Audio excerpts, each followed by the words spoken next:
And new tonight, a second fire at the same Silver Spring high-rise where a woman was killed and left scores of people displaced nearly 3 weeks ago. Yeah, the same complex where the fire marshal said that even one sprinkler could have prevented the first fire. Management of the arrived Silver Spring apartments let tenants know that the second fire last week was contained to a kitchen, and they've been criticized for lack of safety equipment in the units, including sprinklers.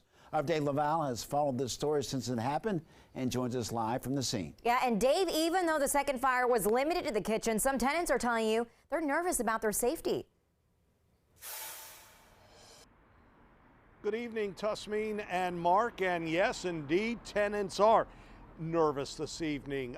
And in fact, I had a former tenant tell me earlier today she moved out after that February 18th fire because she doesn't feel safe inside the building anymore. Maryland, right now, tenants, if they want a fire extinguisher in their apartment, they have to provide it themselves. But a Maryland state lawmaker wants to change that, as she believes it's not the responsibility of tenants to provide one. It's really disturbing because, a fire can happen at any Cristobal moment. Sagan questions her safety at the arrived Silver Spring apartments. One person died in the February 18th fire that started on the 7th floor. The building did not have automatic sprinklers or fire extinguishers. Those were not required when the building was built. I just think every apartment should have a fire extinguisher. It should be like a basic necessity. High-rise apartment buildings like Arrive are not required to have automatic sprinkler systems in them until 2033. Maryland State Delegate Lorig Charkoudian has introduced a bill to improve safety in all high-rise buildings sooner. One thing it would require is every unit in a high-rise building have a fire extinguisher if there's no automatic sprinkler system.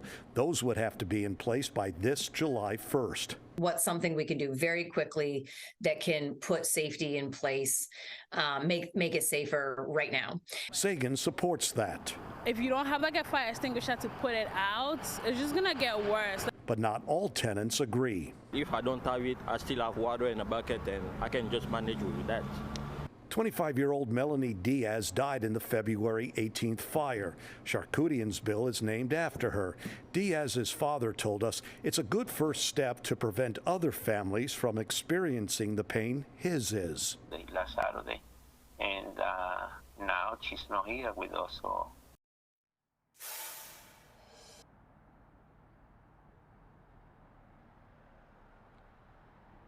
Some of the other things in the bill include requiring notices be posted at entrances to let people know the high-rise building does not have an automatic sprinkler system in it.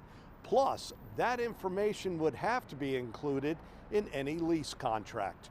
We're live in Silver Spring. Dave Laval, DC News Now.